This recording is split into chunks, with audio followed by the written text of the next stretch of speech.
Yo, what is going on, guys? Hess here, collectivekicks.com. If you guys want to shop this week's top sneaker deals that I posted, check the link in the description, as well as if you guys want to see some of my previous videos from the week. I also host those over at collectivekicks.com, so go check that out if you guys are interested. But this video I have a couple pickups for you guys, and then the main pair of sneakers that you guys saw in the thumbnail is in this box right here. First, I just wanted to show you guys, I ended up getting a Champion hoodie that is all white with a black, maybe it's a navy actually, Champion logo right here across the chest, and I'm going to be doing a ice dye on this one, which is what I did with my Adidas hoodie as well. And I really like the look of it, but I didn't like the pink, overall pink of that hoodie, and I have a bunch of other dyes that I'm going to be using for a bunch of different t-shirts and hoodies, and I'm going to even try it on some shoes again. So expect some ice dye videos very soon, including this Champion hoodie. Then I also got some stuff from PacSun, and got these crazy Fear of God joints right here. They were $100 at retail, and I actually have one pair of these already. And I decided to go ahead and buy a couple more because I really liked the quality and the fit of the ones that I got. So I had the cargo version of these in like a kind of a lighter tan color or a cream color, and this is like a khaki colored. It does have some zips on the bottom down here, and they're really, really tapered. So these are normally $100, but I got them for 30 bucks on sale. Fear of God Essentials. They are just crazy cheap right now. So I'll try to link some of these if they're still available. And then I also got this pair of sweatpants. The price tag right there, $100 again, but these ones were much less. And so these are like tapered sweatpants. I don't know. We'll see. I'll have them on some on feet sections of the videos and stuff for you guys. So if you guys are interested in those, I figured might as well. The price point was really good, and the quality of the materials are actually pretty decent too, considering for PacSun and whatnot. But I've been trying to expand my my on-feet selection with different pants and jeans and stuff like that. So that is mostly for your guys' sake, but also it's nice to get some new stuff. So I bought a pair of these Air Max 720s early. And as you can see, I actually got mine from StockX. So I wanted to try these out before they ended up releasing and give you guys kind of my 2 cents of my initial impressions of the shoe. I will be doing like a month after wearing these shoes just for fun because I like to do those type of videos, especially with the new technology. I also have an after wearing for a month or more of this shoe right here, the Adidas Ultra Boost 2019. You can see these ones are pretty grimy after wearing them for over a month. And also just a quick plug for myself, if you guys didn't see my uncaging and the blackout of my other pair, a lot of people really seem to like that one, so check out the video if you guys missed it. This video though, wanted to give you guys my initial impressions of this crazy shoe right here. So comes with some pretty futuristic looking paper in here.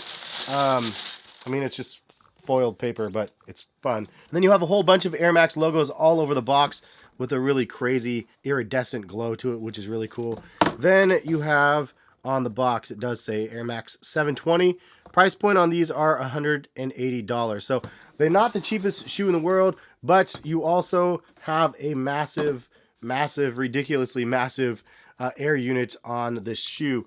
And you could see that it is no joke. I mean, this is a large and in-charge air unit on the bottom of these shoes.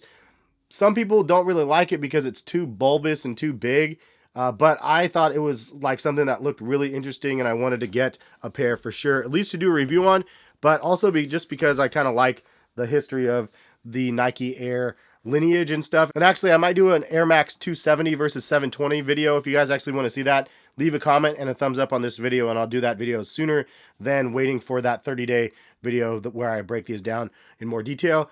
I also have the Air Max 90s, the Air Max 1s, the Air Max 95s, 97s, 2000s, and so on that I can compare and show you guys the evolution of the air unit. But this shoe is massive. Like, the air unit is massive. It definitely reminds you of the Air Max 270s, but they are a little bit bigger just because you do get that full-length air in the front, and these 270s stop like right here. So the overall look of this model is really interesting. The material is odd. It's different than what I would have anticipated, and it looks like just kind of a mesh upper, but it's not mesh. It's kind of like it's almost like a fused mesh. I don't know how to describe it. It's different than what we've seen. It almost feels like a suede-ish too. I'm sure that there's information on what type of material it is, but this is just me out of the box.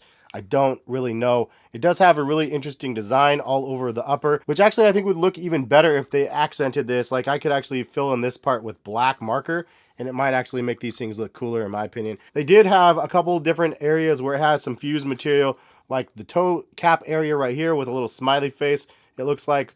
Then you have some, looks like a boomerang almost back in this section, and then a little triangle in the back, and actually on both sides for, it actually looks like an interesting face on the back of the shoe right here. Because of this is the eyes and the mouth or something like that. But these little spots in the back have that iridescent plastic type hyperfuse-ish sort of material that's sort of encasing this finer mesh material. This doesn't actually add to breathability or anything like that. If you look in the inside of the shoe, it's just like an aesthetic design, I think.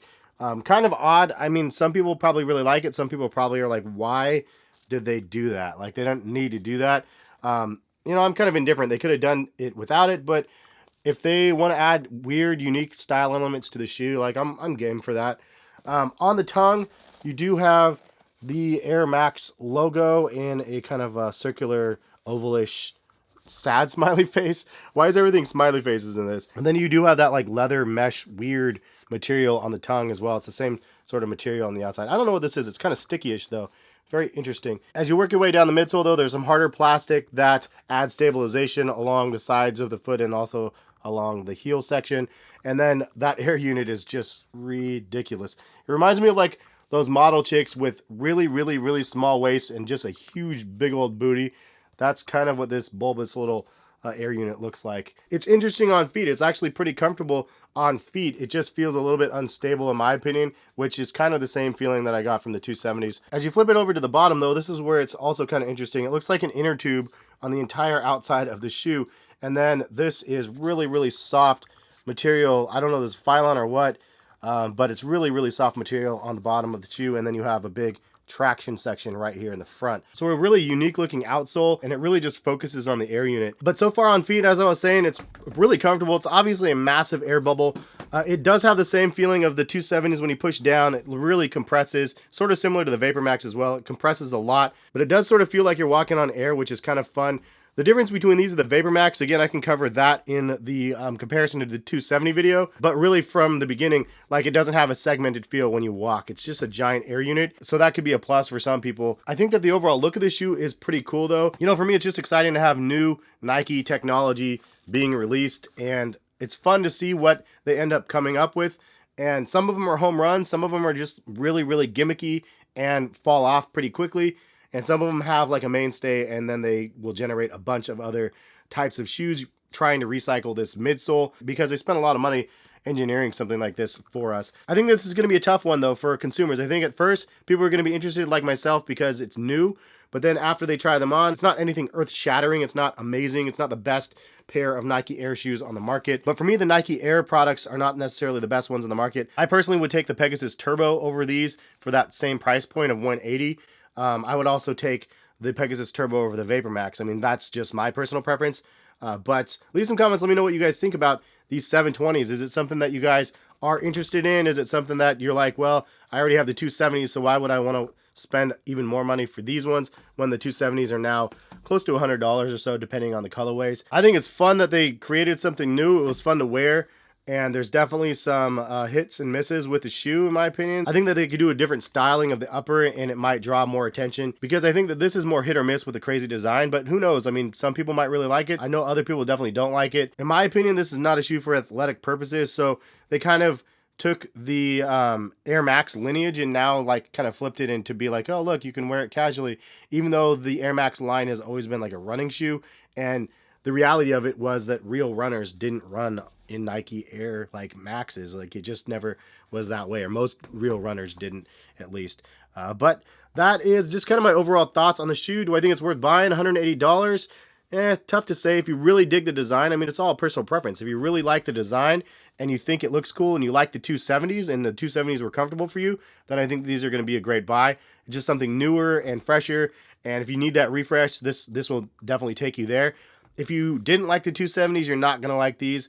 And if you don't like the overall look of the shoe, I don't think I mean, obviously you're not going to like them if you buy them. I don't love this colorway. I definitely want the sunset colorway, but I decided to buy this one since it was more readily available. At the end of the day, $180 is $180. Again, my money would definitely rather go to the Pegasus Turbo if I could only have one shoe, but that's just me. As for the fit, and I don't know, I haven't watched any other sneaker YouTuber videos, and I saw a ton of others that actually got these early as well. But I didn't watch any of the videos. I don't know how they say the fit was, but for me personally, I went with a 9.5, and it does fit pretty good when I first put it on, but by the end of the day, actually, because I wore these one full day already, by the end of the day, it actually felt like really snug in the toe box area. So maybe a size 10 would have been a better option instead of a 9.5. That's just kind of my thoughts. I mean, everybody's feet's different, so it's hard to say. And I don't want to lead you the wrong direction, so watch some of those other videos and see what some of those other YouTubers say as well. But that is what we have for the video. Thank you guys for stopping by and watching. Much appreciated. Subscribe to the channel if you guys are new. If you guys would like notification bell to be notified of when the videos go live. Have a great rest of the day. We will catch you guys for some more videos soon. Peace, guys.